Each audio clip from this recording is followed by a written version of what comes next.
이 말씀을 주제로 그리스도인이란 어떤 존재인가, 그리스도인이란 어떤 사람인가에 대해서 우리가 공부하고 있는데요. 우리 10절 말씀을 다시 한번 보세요. 너희가 전에는 백성이 아니더니, 이 백성은 하나님의 백성을 말합니다. 전에는 하나님의 백성이 아니더니 이제는 하나님의 백성이 되었다.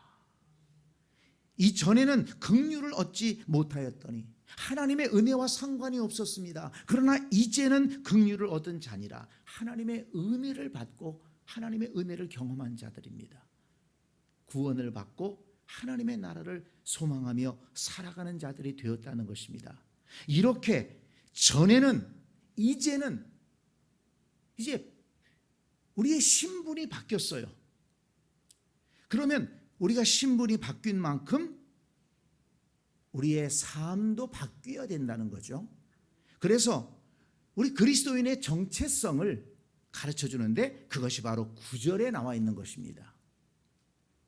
이제 하나님의 백성이 되었으니 그 하나님의 백성이란 어떤 존재냐? 9절에서 말씀해 주고 있는 겁니다. 그러나 너희는 택하신 족속이요, 왕같은 제사장들이요, 거룩한 나라요, 그의 소유가 된 백성이니, 이렇게 말씀하셨습니다. 저와 여러분은 어떤 존재라고요? 택하신 족속이요, 왕같은 제사장들이요, 거룩한 나라요, 그의 소유가 된 백성이니. 그래서 이걸 하나씩 우리가 공부하고 있는데, 우리 지난주 수요일에 택하신 족속이요, 이것을 공부했잖아요. 다 복습할 수는 없고 창세기 12장에 보면 하나님께서 아브라함을 부르십니다. 너의 본토 친척 아비 집을 떠나 내가 내게 지시할 땅으로 가라. 하나님이 아브라함을 택하셔서 부르셨습니다. 그리고 아브라함을 하나님의 백성을 삼으셨어요. 땅에 축복을 주셨습니다.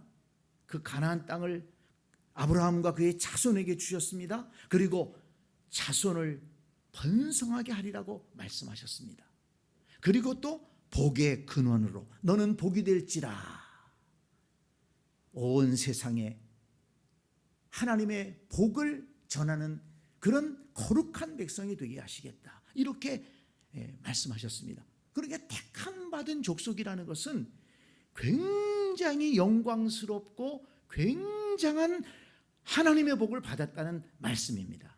그런데 신약에서는 뭐라고 말씀합니까? 여러 가지 말씀이 있지만 에베소서 1장 말씀해 보니까 창세전에 그리스도 안에서 우리를 택하사 우리로 사랑 안에서 그의 앞에 거룩하고 흠이 없게 하시려고 그 기쁘신 뜻대로 우리를 예정하사 예수 그리스도로 말미암아 자기의 아들들이 되게 하셨으니 이는 그가 사랑하시는 자 안에서 우리에게 거저 주시는 바 그의 영광을 찬송하게 하려는 것이라. 창세전에 우리를 택해 주셨다고 말씀했습니다. 야고보서 2장 5절에 보니까 내 사랑하는 형제들아 들을지어다 하나님이 세상에서 가난한 자들을 택하사 믿음에 부유하게 하시며 또 자기를 사랑하는 자들에게 약속하신 나라를 상속받게 하지 아니하셨느냐.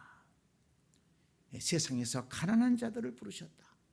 이건 물질적으로 가난하다기보다도 우리 영적으로 가난한 자들을 부르셔서, 영적으로 피폐한 자들을 부르셔서 믿음에 부유하게 하시고 그리고 약속하신 나라를 상속받게 하신다. 그러니까 우리 신약에서도 이 택하신 족속, 하나님이 택한 자들은 하나님의 자녀가 되었습니다. 그리고 믿음에 부유하게 하십니다. 그리고 하나님 나라를 상속받게 하십니다. 이 택함 받은 족속이라는 것은 굉장한 복을 받은 것이다. 영광스러운 은혜를 받은 것이다. 우리가 이것을 알아야 됩니다. 택하신 족속이요. 여러분, 이 말을 들을 때 우리에게 굉장한 기쁨이 있어야 되고 감사가 있어야 된다는 것입니다. 여러분들은 지금 택하신 족속이요라는 말씀을 들으면서 굉장히 어두운 얼굴로 말씀을 듣고 있어요. 여러분, 누가 지나가면서 그냥 돈 10만 원 준다 그러면, 아니 돈 10,000원 준다 그러면 얼마나 좋겠어요? 기쁘지 않겠어요? 누가 돈 100만 원 나한테 선물 준다, 얼마나 기쁘겠어요? 근데 여러분, 여기에서 택하신 족속이요 라는 것은 돈 100만 원, 1,000만 원이 문제가 아닙니다. 우리 하나님의 자녀가 되었습니다. 그리고 우리는 하나님의 나라를 상속받을 그런 하나님의 자녀가 된 것입니다. 이건 굉장한 영광이요 축복입니다. 여러분, 항상 내가 거룩한 족속으로 택함받았다는 것을 감사하면서 기뻐하면서 살아가는 우리 그리스도인들이 될 수 있기를 바랍니다. 오늘은 여기 보니까 두 번째가 뭐예요? 왕 같은 제사장. 그래서 왕 같은 제사장이다. 아니, 제사장이면 제사장이지 왕 같은 제사장은 무언가? 오늘 공부하려고 하는데요. 먼저 이 제사장은 어떤 존재입니까? 우리가 구약 성경에서 제사장이 나옵니다. 제사장은 하나님과 백성을 연결해 주는 존재예요. 그래서 제사장은 백성들의 하나님 앞에 제사를 드립니다. 백성들과 함께 거룩하신 하나님 앞에 제사 드리는, 예배 드리는 존재가 바로 제사장입니다. 그리고 또 백성들이 죄를 지었으면 그 죄를 가지고 짐승을 죽여서 속죄제를 드림으로 백성의 죄를 사함받도록 그렇게 인도하는 사람이 제사장이죠. 그리고 또 구약에서는 제사장이 백성들에게 율법의 말씀도 가르치고 신앙을 지도하던 그런 영적인 지도자였습니다. 그리고 또 구약에서 제사장 아론의 자손들은 하나님의 뜻을 물을 때, 국가적인 문제라든지 아주 중요한 문제에 있어서 하나님의 뜻을 물을 때 제사장 옷을 입고 그리고 나아가서 하나님 앞에 하나님의 뜻을 묻고 그리고 와서 백성들에게 가르쳐주는 이런 일을 했습니다.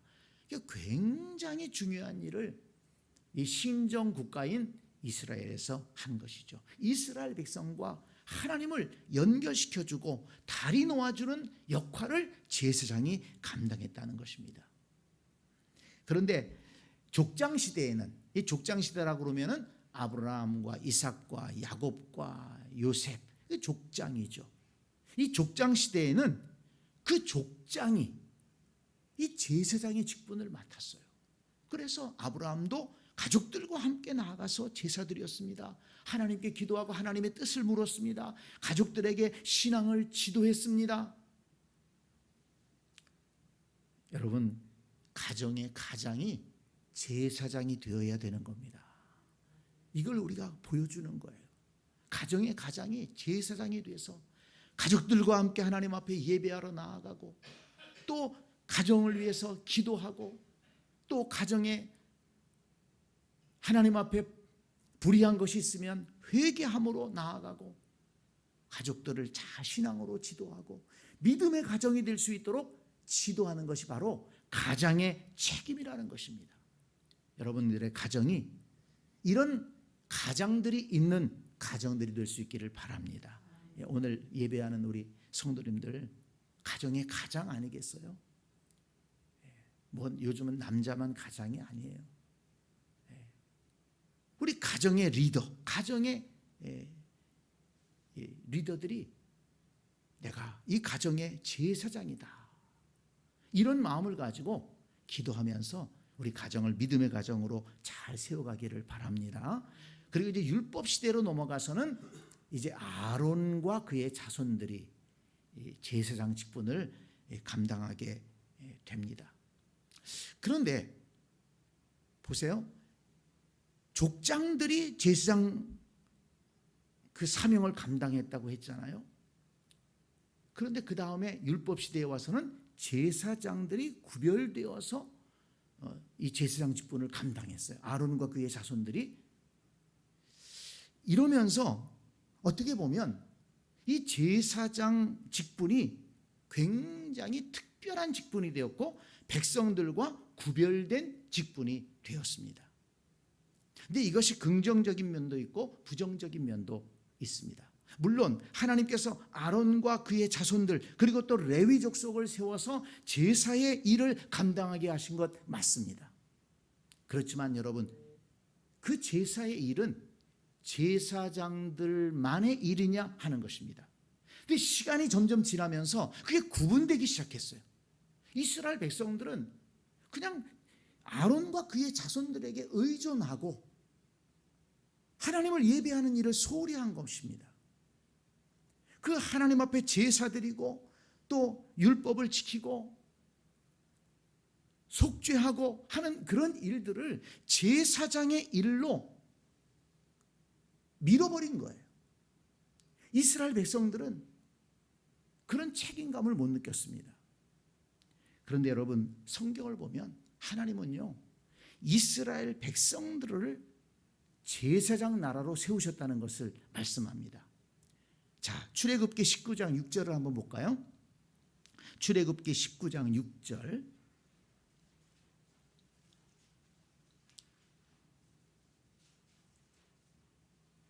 너희가 내게 대하여 제사장 나라가 되며 거룩한 백성이 되리라. 너는 이 말을 이스라엘 자손에게 전할지니라. 너희가 내게 대하여, 이스라엘 백성은 제사장 나라가 되며 거룩한 백성이 되리라. 하나님께서 이스라엘 백성을 제사장 나라가 되게 하셨다고 그랬어요. 자, 여러분 앞에서 제사장은 어떤 일을 한다고 그랬어요? 이스라엘 백성과 하나님을 연결시켜주고 이스라엘 백성들과 하나님을 사이에 다리가 되어주는 역할을 한다고 그랬어요. 그런데 이스라엘 백성을 제사장 나라가 되게 하신다라고 했어요. 그러면 이스라엘 나라는 무엇을, 누구를, 어떤 존재를 하나님과 연결시켜주는 일을 해야 됩니까? 어떤 존재와 하나님과의 사이에 다리 역할을 해야 됩니까? 에스겔서 38장 16절을 보기 바랍니다. 에스겔 38장 16절을 찾아보세요. 아주 중요한 말씀입니다. 다 찾아보세요. 에스겔 38장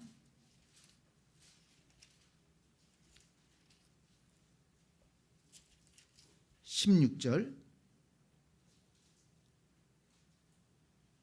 구름이 땅을 덮은 같이 내 백성 이스라엘을 치러 오리라.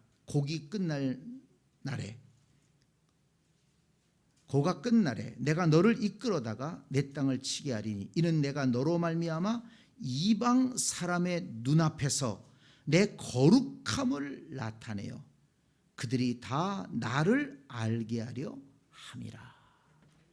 이게 제사장 나라의 사명입니다. 뒷부분에 나와 있습니다. 내가 너로 말미암아 이방 사람의 눈앞에서 내 거룩함을 나타내어 그들이 다 나를 알게 하려 함이라.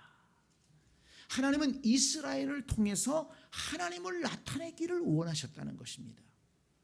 출애굽의 역사도 그런 의미가 있는 거죠. 이스라엘 백성이 출애굽을 했습니다.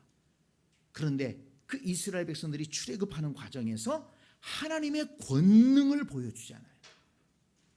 하나님은 구원자라는 것을 보여주잖아요. 하나님은 은혜 베푸시는 분이라는 것을 보여주는 겁니다. 그래서 이스라엘 나라가 제사장 나라라고 하는 것은 이방 나라와 하나님 사이를 연결시켜주고 이방 나라와 하나님의 다리 역할을 하는 거예요. 이방 나라에 하나님의 영광과 하나님의 선하심과 하나님의 능력을 보여주어서 그들이 하나님을 알게 되고 하나님께로 나오게 하는 그런 역할을 이스라엘이 감당하기를 원하셨다는 것입니다. 그런데 그 이스라엘이 그 역할을 잘 감당하지 못하고 자기도 타락했잖아요. 자기들도 범죄하고 하나님을 떠났어요. 그래서 이스라엘이 망한 것입니다. 자, 구약에서 제사장은 이렇게 이스라엘과 하나님을 연결시켜주는 역할을 감당했다고 했죠. 그런데 이 구약의 제사장은 신약 성경에 바로 영원하시고 유일하신 대제사장 예수 그리스도와 그의 사역을 예표한다는 것입니다. 자, 여러분, 제사장이 어떤 일을 했다고 그랬어요? 하나님을 예배하는 일을 한다고 그랬어요. 또 이스라엘 백성들이 범죄했을 때 속죄제를 드림으로 이스라엘 백성들이 죄 사함을 받게 했다고 그랬어요. 또 이스라엘 백성들에게 신앙을 지도했다고 했습니다. 또 하나님의 뜻을 묻는다고 그랬어요. 근데 예수 그리스도께서 이 땅에 오셔서 그 일을 감당하신 것입니다. 예수님께서 십자가에서 피 흘려 죽으심으로 우리를 위해 속량하셨습니다. 우리의 죄를 사해 주셨어요.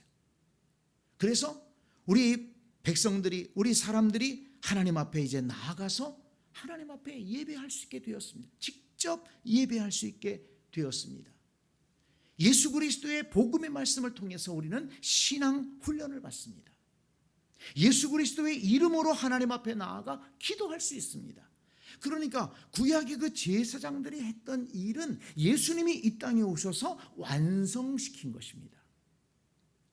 그래서 예수님은 우리의 대제사장이 되신다.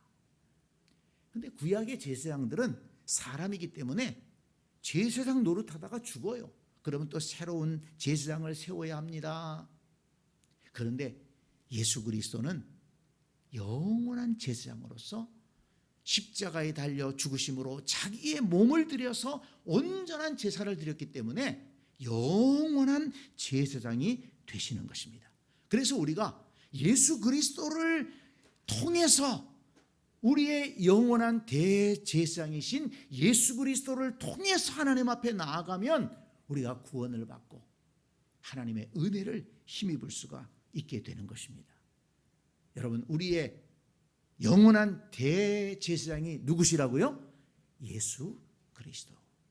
그래서 예수 그리스도가 우리 신앙의 중심이 되는 것입니다. 그래서 히브리서 3장 1절에 보니까 그러므로 함께 하늘의 부르심을 받은 거룩한 형제들아 우리가 믿는 도리의 사도이시며 대제사장이신 예수를 깊이 생각하라. 대제사장이신 예수를 깊이 생각하라.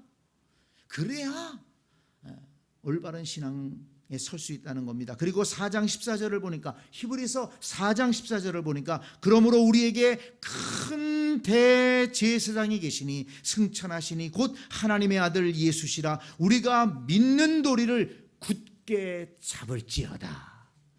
예수 그리스도를 깊이 생각하고 믿는 도리를 굳게 잡고 나가야 된다는 것입니다. 왜요? 예수 그리스도가 우리의 대제사장이시기 때문에, 우리를 하나님 앞으로 인도하는 대제사장이시기 때문에 그렇습니다. 자, 그런데 이 제사장에 관한 가르침은 거기에서 끝나지 않습니다. 하나님은 그리스도인들을 가르쳐서 거룩한 제사장이라고 말씀하셨습니다. 자, 오늘 우리가 읽은 이 베드로전서 2장 9절에서 너희는 왕같은 제사장이요 이렇게 말씀하셨잖아요. 너희는 왕같은 제사장이요. 하나님께서 이스라엘 백성을 제사장 나라라고 그랬어요. 그런데 신약시대에는 예수님을 믿는 성도들을 제사장이라고 불렀습니다. 자, 여러분, 아까 말씀드렸죠. 거룩한 나라, 이스라엘을 거룩한 나라라고 그럴 때 어떤 존재를 하나님과 연결시킨다고 그랬어요? 이방 나라를 하나님과 연결시키는 존재. 그러기 위해서 이 이스라엘은 하나님의 영광과 거룩하심과 능력을 선포해야 했습니다. 이방 나라에게 알리는 일을 해야 했습니다.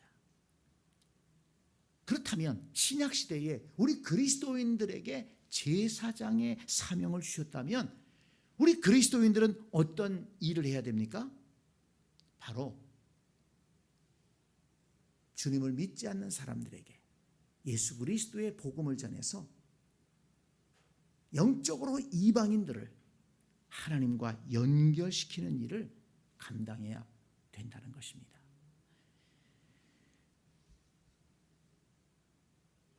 로마서 15장 16절 말씀을 보겠습니다. 로마서 15장 16절.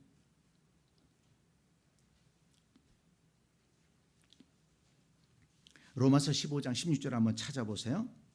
바울이 아주 중요한 말씀을 했습니다. 로마서 15장 16절.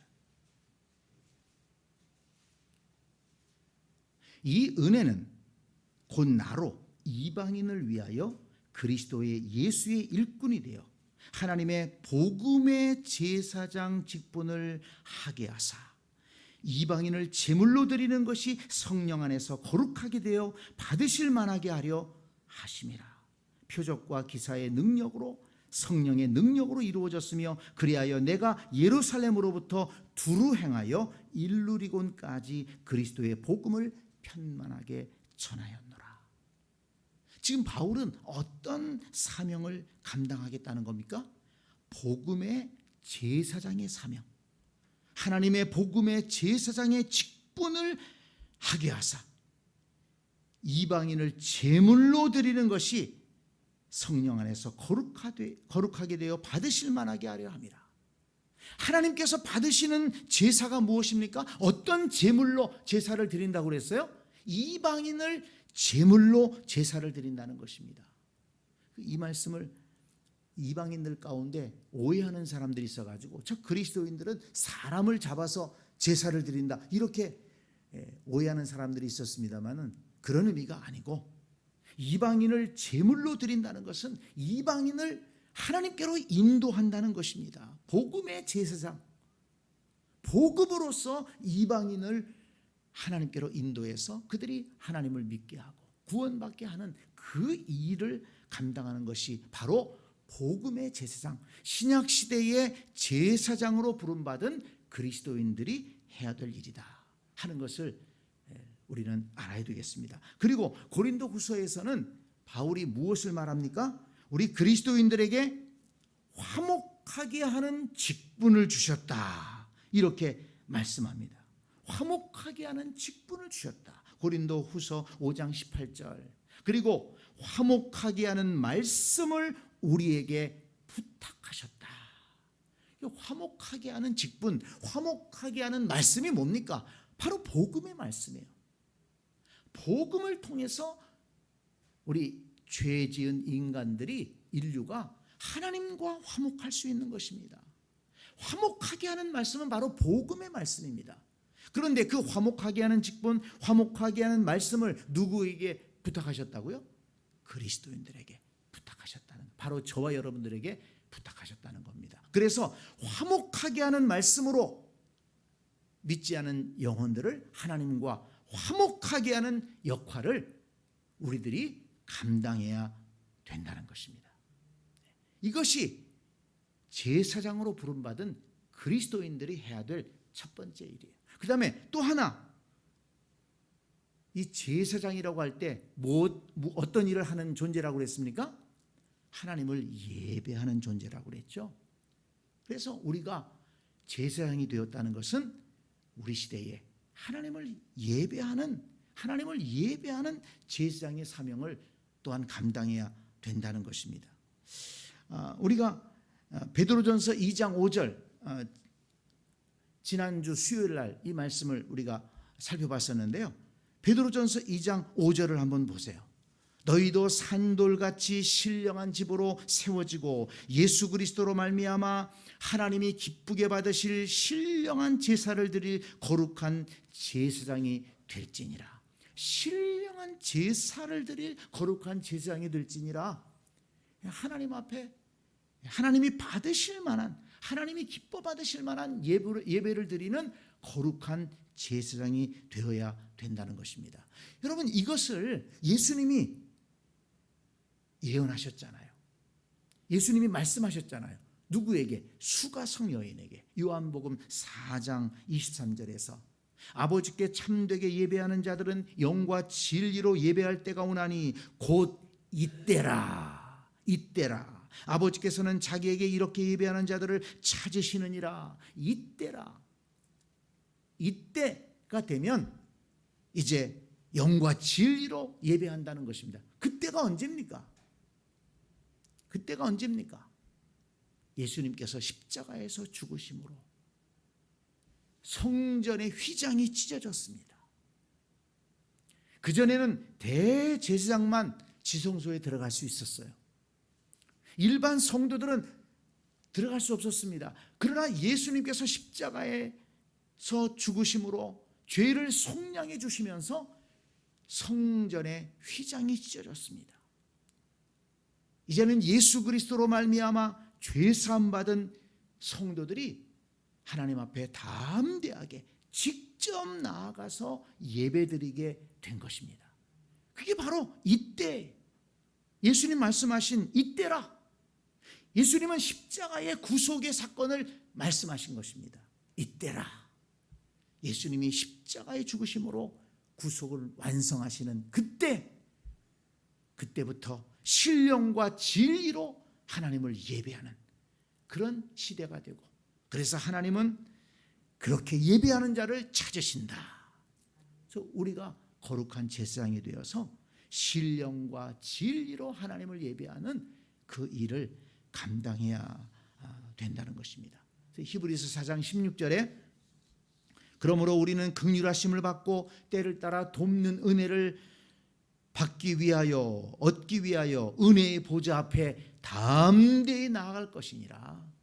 이제는 우리가 직접 하나님 앞에 나아가서 예배하고 하나님의 은혜를 받을 수 있다는 것입니다.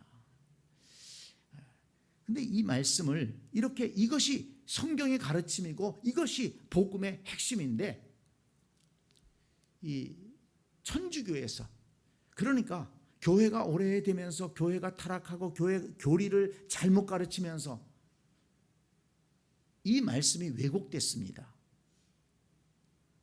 구약시대로 돌아가 버렸어요. 제사장 아론의 자손들이, 레위 자손들이 예배드리고 레위 자손들이 예배를 집례해야 되고 레위 자손들만 성경을 읽고, 이런 신앙으로 왜곡시켰습니다. 그래서 천주교에서는 사제들이 중심이 되잖아요. 사제들이 중심이 된 예배예요.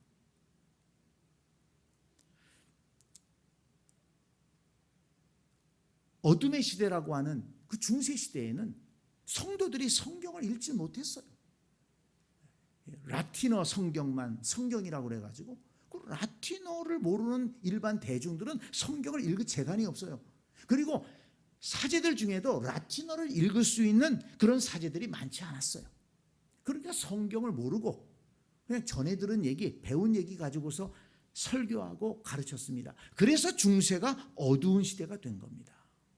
그리고 사제들이 성도들에게 성경을 안 가르치려고 했어요. 왜? 성경을 알면 자기들이 잘못하는 게 밝혀지니까. 그러다가 여러 종교개혁가들이 성경을 공부한 사람들이에요. 그 사람들이, 인문학자들이 종교개혁에 나서게 됩니다.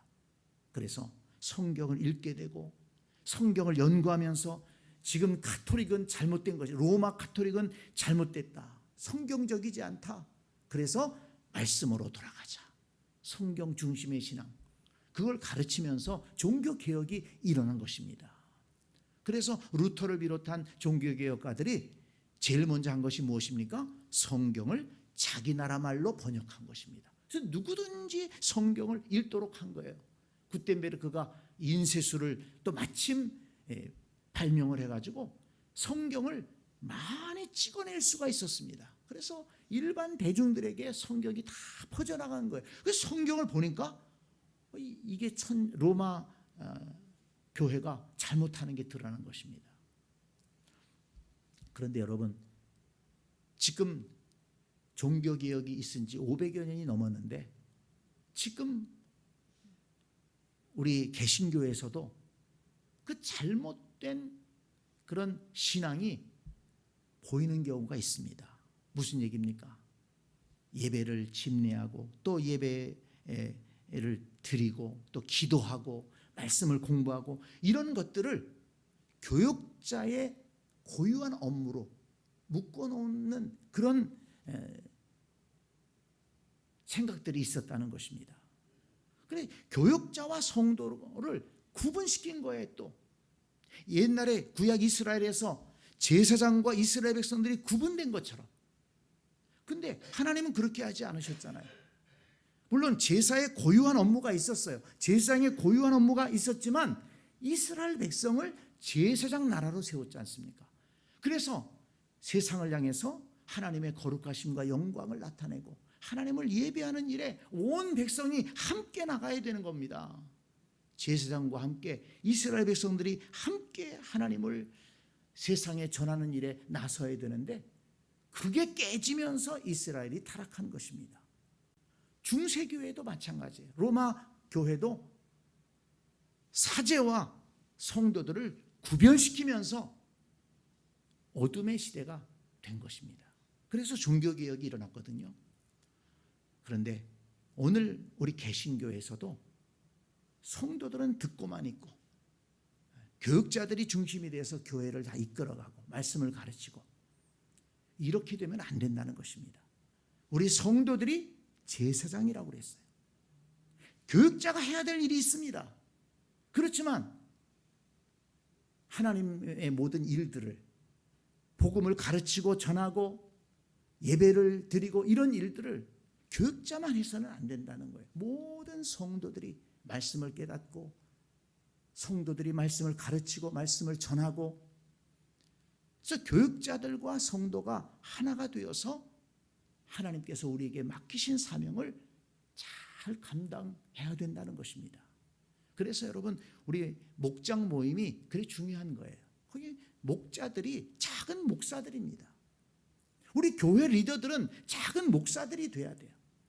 그래서 말씀을 가르치고 신앙을 지도하고 성도들과 함께 하나님 앞에 나아가서 예배드리고 이렇게 제사장의 사명을 깨달아야 된다는 것입니다.